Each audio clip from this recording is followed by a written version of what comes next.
नमस्कार, मैं हूं अजय प्रकाश और आप देख रहे हैं जनज्वार। छत्तीसगढ़ में सिलगेर हिंसा की लगातार चर्चा है। कहा जा रहा है कि माओवादियों की तरफ से कहा गया कि 13 लोग मारे गए। सरकार मानती है कि 3 नक्सलियों की हत्या की है। आदिवासी कहते हैं कि ग्रामीणों को मारा है। सच क्या है और अब तक पिछले 15 दिन से ऊपर हो चुके हैं, क्या चल रहा है, क्या स्थितियां बन रही हैं, इन सारी जानकारियों के लिए हमारे साथ इस वक्त कमल शुक्ला, जो खुद उस इलाके में गए और उन्होंने जाना कि क्या है असल स्थिति। उसके अलावा हमारे साथ संजय ठाकुर हैं, वह भी पत्रकार हैं बस्तर के, और वो भी इलाके में गए थे, उन्होंने भी बात की, वीडियो भी बनाया। आप दोनों लोगों ने वीडियो बनाए। तो हमारी कोशिश होती है कि सच को जानने की वहीं से कोशिश की जाए जहां से उठ रही है खबर। कमल जी, आपका स्वागत है जनज्वार में। धन्यवाद। सबसे पहले हम यही जानना चाहेंगे कि थोड़ा पाठकों को आप बताएं, देश के पाठकों को, कि असल में मुद्दा क्या है संक्षिप्त में, जिसकी वजह से इस तरह से रस्साकसी बनी हुई है। ये आदिवासियों में सत्ता के खिलाफ आक्रोश जो है, ये कोई नई बात नहीं है। और पिछले बीजेपी सरकार के समय काफी ज्यादा आक्रोश में थे हुए, और काफी बड़ी संख्या में पिछली सरकार ने फर्जी मुठभेड़ करके काफी आदिवासियों को मारा था, सलवा जुल्म चलाया था, और लाखों की संख्या में आदिवासियों को माइग्रेट होना पड़ा था। तो उसी का फायदा उठा के अभी जो नई सरकार है छत्तीसगढ़ की, कांग्रेस सरकार आई, और आदिवासियों ने इस सरकार पे भरोसा किया, और इस सरकार ने जगह जगह जाके, खुद राहुल गांधी जो है उनके जो मुख्य प्रवक्ता थे और सबसे बड़े नेता थे, उन्होंने यहाँ की जनता से आके वादा किया था कि वो छत्तीसगढ़ में जब कांग्रेस की सरकार आएगी तो आदिवासियों के साथ न्याय होगा, और आदिवासियों को 5वीं अनुसूची के तहत जो है संविधान के जो प्रावधान है उसका उनको पूरा हक दिया जाएगा। मगर ऐसा होते नहीं दिख रहा है अजय जी। जब से ये 2.5 साल से ज्यादा हो गई है छत्तीसगढ़ की सरकार को, इन्होंने आते ही भाजपा के जो पुरानी नीति थी उसी को जारी रखा है, बल्कि लगातार कैंपों में वृद्धि, और जो फर्जी मामले में फंसाए गए आदिवासियों को छोड़ने की बात की थी वो भी नहीं हुआ।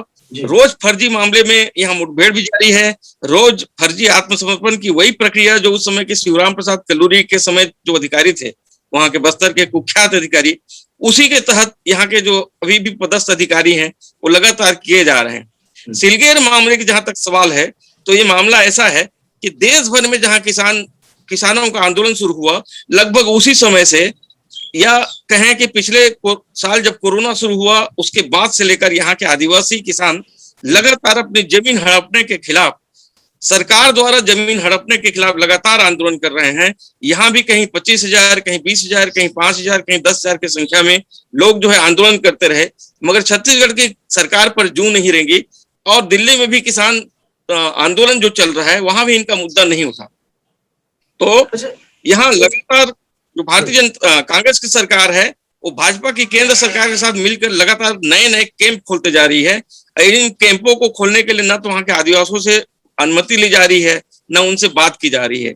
और सरकार एक आदिवासी हैं जो प्रभावित हो रहे हैं, और कितने गांव हैं जो इस प्रभावित हो रहे हैं, और तीसरी बात की क्यों बनाया जा रहा है ये कैंप, क्या वजह क्या है? देखिए, बस्तर के पूरे आदिवासी प्रभावित हैं, मगर अभी अगर हम सिलगेर का ही मामला लें तो सिलगेर से होके जाने वाली एक सड़क का निर्माण चल रहा है। ये सड़क मुश्किल से 40 किलोमीटर की सड़क है, और एग्जैक्ट जो है संदीप भाई भी बताएंगे, वो 15-16 गांव से ज्यादा गांव नहीं है उस रास्ते में। मगर ऐसे गांव के लिए जहां सरकार खुद बोलती है कि हम वहां माइनिंग का खनन नहीं करेंगे और वो उद्देश्य नहीं है, इन 15 गांव के 5,000 से कम नागरिकों के लिए 40-50 फीट से ज्यादा चौड़ी सड़क, और सड़क के दोनों ओर जो है 500-500 मीटर तक हरे भरे जंगल को, जहां सागौन और बड़े बड़े सैकड़ों साल के खड़े पेड़ से उनको काट दिया गया है। तो आदिवासी इससे आक्रोशित है, तो वो चाहते हैं कि हमको इस तरह की सड़क की जरूरत नहीं है। आदिवासियों को कहना है कि ये जो सड़क है निश्चित रूप से आप हमारे क्षेत्र के जो बड़े बड़े पहाड़ हैं, जो हमारे देवता हैं, और माइनिंग खोदने के लिए आप कर रहे हैं, तो इसलिए वो विरोध में उतर आए हैं। और इसी विरोध के तहत उन्होंने जो कैंप खोलने की सरकार ने फिर से नई कोशिश की और एक बिठा दी है वो कैंप सिलगेर में। बिना आदिवासी से पूछी अचानक रात में आए और हजारों के संख्या में वहां पे जवान तैनात हो गए सीआरपीएफ के। दूसरे दिन सुबह जब जनता को पता चला सिलगेर की आदिवासियों को, तो वो जाके धरने में बैठ गए। ये 12 तारीख की बात है, 12 मई की, ये 12 मई से लेकर ये धरना जो है लगातार अभी तक चल रहा है, मगर बीच में बहुत दुखद घटना घटी। 17 मई को वहां सीआरपीएफ के जवानों ने अंधाधुंध गोली चला दी आंदोलन ग्रामीण निश्चित रूप से शांति प्रदर्शन कर रहे थे, मगर बीच बीच में उत्तेजना में वो लोग भी जो है आगे बढ़ने की कोशिश करते थे। तो जो वीडियो अचानक कर रहे हैं जी। ऐसे इस तरह के आंदोलन में ये सब सामान्य बातें हैं। पुलिस को निश्चित रूप से संतुलन से काम लेना था और सामंजस्य की नीति अपनानी थी, मगर बातचीत करने का प्रयास इस 17 तारीख को गोलीकांड के तक आदिवासियों से प्रशासनिक स्तर पर और राजनीतिक स्तर पर कोई प्रयास नहीं हुआ। उसी के कारण से गोलीकांड की घटना घटी। अच्छा, इस बात को हम आगे बढ़ाते हैं। संजय हमारे साथ है, संजय ठाकुर। संजय, ये बताइएगा कि अभी जो बातचीत कर रहे थे कमल जी, वो कह रहे हैं कि 500 मीटर दोनों तरफ जमीनों को, फसलों, वो वनों को काटा गया, जंगलों को। दूसरी बात ये कि 15-20 गांव हैं और उसके लिए 60-70 फीट चौड़ी सड़क बनाई जाए। तो इसका मकसद उन गांवों तक ही जाना है या कोई और भी मकसद? क्योंकि 15-20 गांव के लिए 60-70 फीट की सड़क का क्या मतलब? तो हाईवे की सड़क थी। अभी ये बिल्कुल मैं ट्रेन मोड जी खराब आए तो माफी चाहता हूँ, लेकिन यहाँ दो बात है, हमें दो फैक्ट पे ध्यान देना चाहिए। पहला ये कि पिछले 2 सालों में इस पूरे इलाके में 28 नए कैंप बनाए हैं पुलिस ने। मतलब पिछले 2 साल जब पूरा देश लॉकडाउन चल रहा था, उस वक्त भी फोर्सेस पुलिस जो है वो इन इलाकों में कैंप बना रही थी। पूरा से घर गुजर तक यहाँ सड़क बनाई जा रही है। और ये जो सड़क है, ये सड़क अगर हम दोनों तरीके से पुलिस और नक्सली दोनों के लिए ये सड़क बहुत मायने से रखती है, क्योंकि ये जो सड़क है ये नक्सलियों की कोर इलाके से होकर गुजर रही है, जहां पर पिछले कुछ सालों में सबसे बड़ी नक्सल वारदातें हुई है।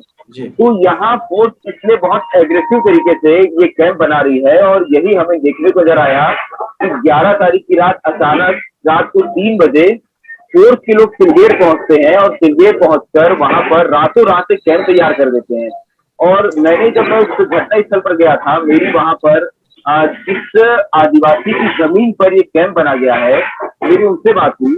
उन्होंने जब इस बात को कहा कि उन्हें इस बात की जानकारी नहीं थी कि उनकी जमीन पर कैंप बन गया। अब उस जमीन पर, उस खेत पर वो आदिवासी परिवार, मुझे उसका नाम याद है, कुर्ता छोटू चढ़के का नाम था, जिसके परिवार की जमीन है, वो उसमें धान उगाता था। वो उस खेत में जो वहां पेड़ लगे थे, चाहे वो महुआ के पेड़ हो, इमली के पेड़ हो या बीड़ी पत्ता के पौधे हो, उनसे ये लोग कमाई करते थे। उन्हें इस बात की जानकारी नहीं थी कि उनकी जमीन पर अचानक एक कैंप लग जाएगा। और यही असर हुआ कि यहाँ पर जो लोगों का विरोध नजर आया, वो इसी बात पर नजर आया कि आखिर जब इस तरह के कैंप लगते हैं तो ग्रामीणों को इस बात में क्यों नहीं लिया जाता। ये धरना बीच में इसमें एक दुखद घटना हुई जो कमल जी अभी। आइए हम फिर से वापस चलते हैं कमल जी के पास। कमल जी, ये बताइए कि जो अभी संजय कह रहे थे कि जिन किसानों से बात हुई वो 2 परिवार हैं, हमें भी जो जानकारी है कुल 2 परिवार हैं जिनकी सीधे जमीनें जा रही, लेकिन 2 परिवारों की जमीन जाने के कारण लगातार हजारों की संख्या में आदिवासी प्रदर्शन कर रहे हैं। तो जाहिर तौर पर बात सिर्फ 2 परिवारों की नहीं है, उस खौफ की है जो पिछले 2 दशकों से लगातार सिलसिला बना हुआ है, पुलिस बनाम नक्सल बनाम आदिवासी का। जब केंद्र में सरकार आई कांग्रेस की, तो इस नाम पर आई कि पेशा एक्ट, जमीन अधिग्रहण कानून, इन सबको राहुल गांधी बहुत ही दिलदारी से लागू करना चाहते हैं, लेकिन सच तो कुछ और ही दिखाई दे रहा है। 3 हत्याएं हो चुकी, आदिवासियों कहते हैं नक्सली हैं। और दूसरी बात की नक्सली यानी माओवादी कह रहे हैं वहां 13 लोग मारे गए हैं। इसके बारे में आप लोगों की क्या जानकारी? नहीं, 13 लोग के मारने के बाद हम लोग तो नहीं सुने हैं यहाँ पे। माओवादियों का भी यहाँ पे हमारे को इस तरह का कथन नहीं मिला है, नहीं मिला। मगर वहां वास्तव में मारे 5 लोग गए। देखिए, 3 तो स्पॉट में मारे गए, वो जो बच्चे जिनको तुरंत गोली लगी। दूसरी एक महिला जो है, उसको भी तो हम मानेंगे कि एक व्यक्ति था, वो उसको इस संसार में आने से पहले दोनों पक्ष की लड़ाई से क्या मतलब, मगर उसको भी मर जाना पड़ा इस संसार में आने से पहले। तो मैं तो उसको 5 मौत मानूंगा। हालांकि उसके बाद इस बीच में भी जब ये घटना घटी उसके बीच में सरकार ने 3-4 जगह फर्जी मुठभेड़ का आरोप लगा रहे हैं गांव वाले, और 3-4 ग्रामीणों की और हत्या की गई है। तो और दूसरा इस मामले में आगे मैं ये कहना चाहता हूँ कि हम लोग जब इस घटना के काफी 7-8 दिन बाद जब वहां पहुंचे, और तो गांव वालों का आक्रोश ज्यों का त्यों बना हुआ था। 10-15 हजार की संख्या में गांव वालों थे, उन्होंने अपने साथियों के स्मारक उसी कैंप के सामने बना दिया 2 घंटे में, सीधे पत्थर लेके पत्थर से स्मारक बना के। अब सीआरपीएफ के लोग उनको धमका रहे थे कि एक हम हटा दें। तो देखिए उनका दुख कि वो कैंप का जो मांग है वो तो कर ही रहे हैं, मगर उन्होंने कैंप का मांग, 5वीं अनुसूची और बाकी जो मांगे हैं उनका, इसमें मुआवजा की मांग नहीं है भले ही, मगर वो इस मांग में ये कोई स्मारक को बस मत हटाए। सरकार इस बात को सरकार को अपील करना चाहते हैं।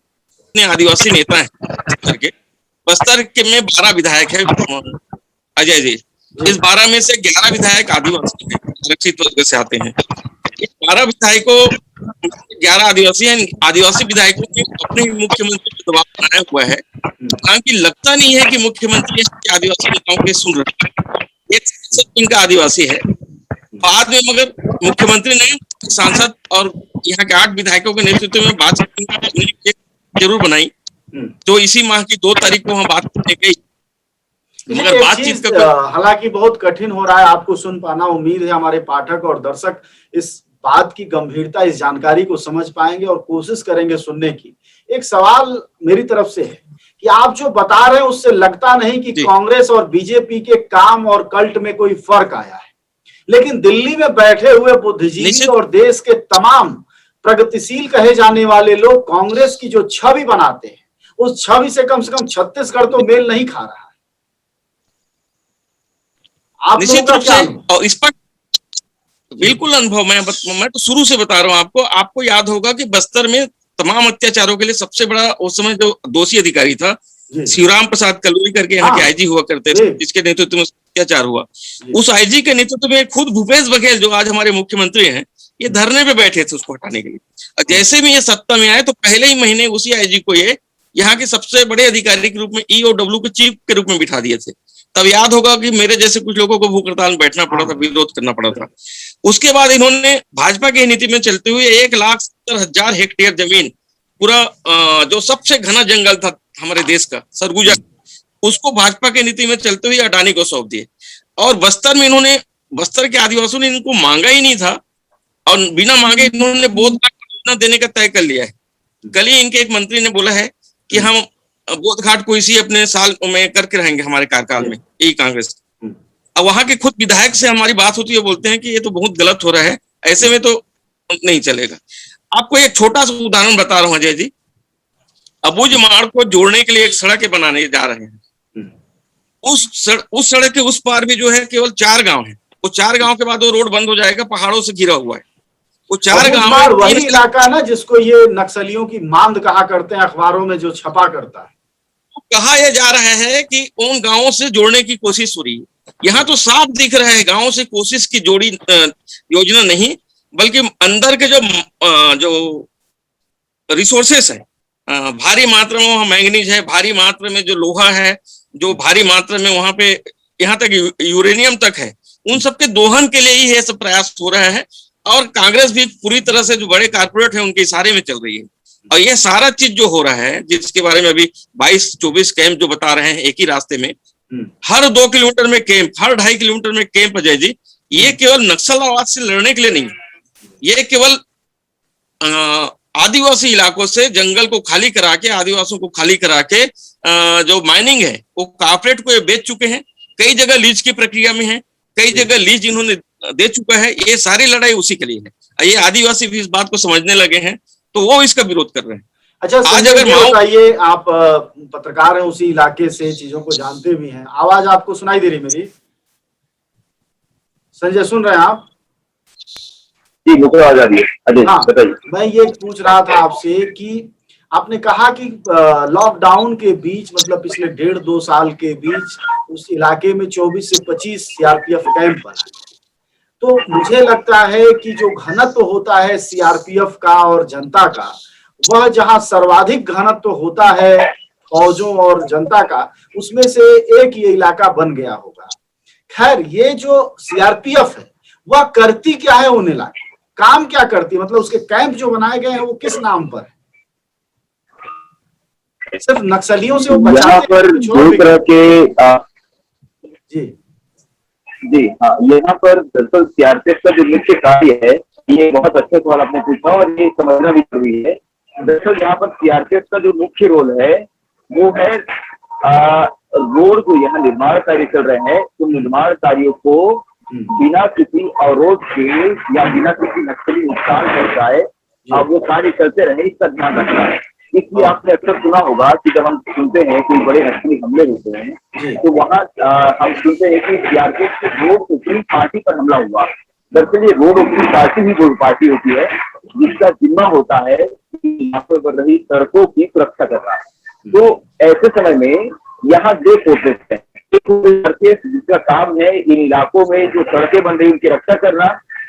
जो बेसिक सीआरपीएफ का काम है वो है इन इलाकों में जो सड़कें बन रही है वो सड़कें बन पाए, नकली नुकसान न जाए। कम से कम ये कहकर पुलिस या सरकार तो यहाँ पर इन कैंपों को स्थापित करती है। हालांकि इसके अलावा जो कुछ होता है वो तो यहाँ पर हम देखते आए।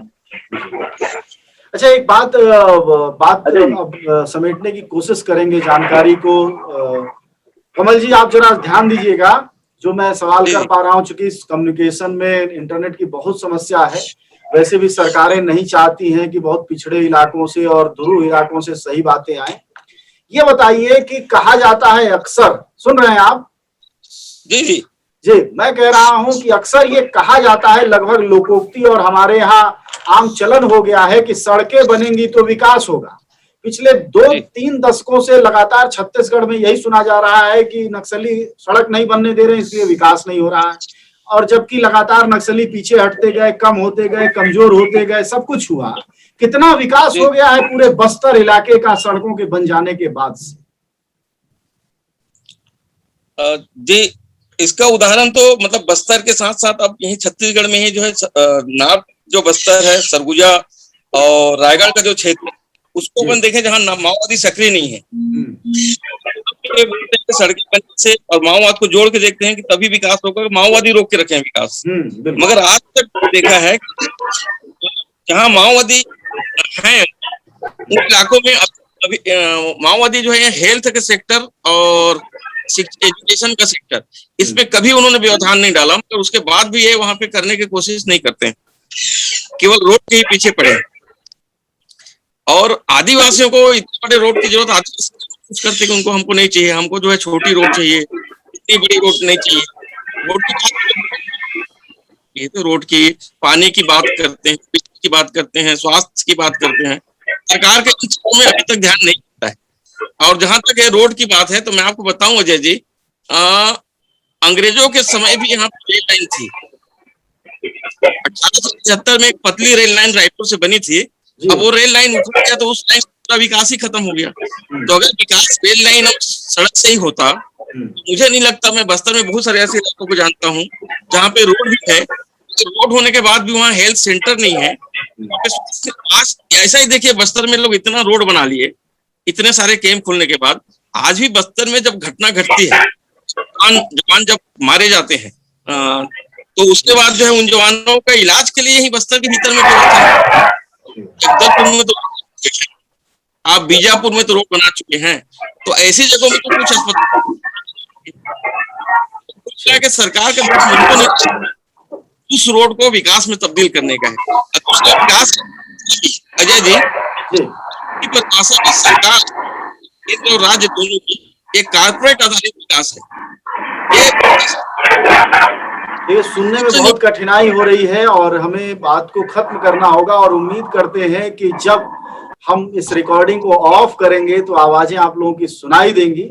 हम बातचीत कर रहे थे कमल शुक्ला से, वरिष्ठ पत्रकार हैं बस्तर के, और साथ में युवा पत्रकार संजय ठाकुर थे। ये दोनों लोग बस्तर, बीजापुर, दंतेवाड़ा, राजनांदगांव, ये जो पूरा क्षेत्र है उसके जानकार हैं, उन इलाकों में पत्रकारिता करते हैं। और ये दोनों लोग खुद जिस सिलगेर में यह घटना हुई जहां 3 आदिवासी मारे गए हैं ऑफिशियल औपचारिक तौर पर, और माओवादियों के अनुसार करीब 1 दर्जन की वो संख्या बता रहे हैं, मारे गए हैं, उन इलाकों में रहे हैं, उन्होंने उनसे जानने की कोशिश की कि असल में मसला क्या है। और आखिरी सवाल यही था कि अगर सड़कें विकास की मानक हैं तो आखिरकार इस बस्तर के आदिवासियों की का कितना विकास हुआ है, कितना भारत बदला है, पिछले 3 दशकों में कितने वो आगे बढ़े।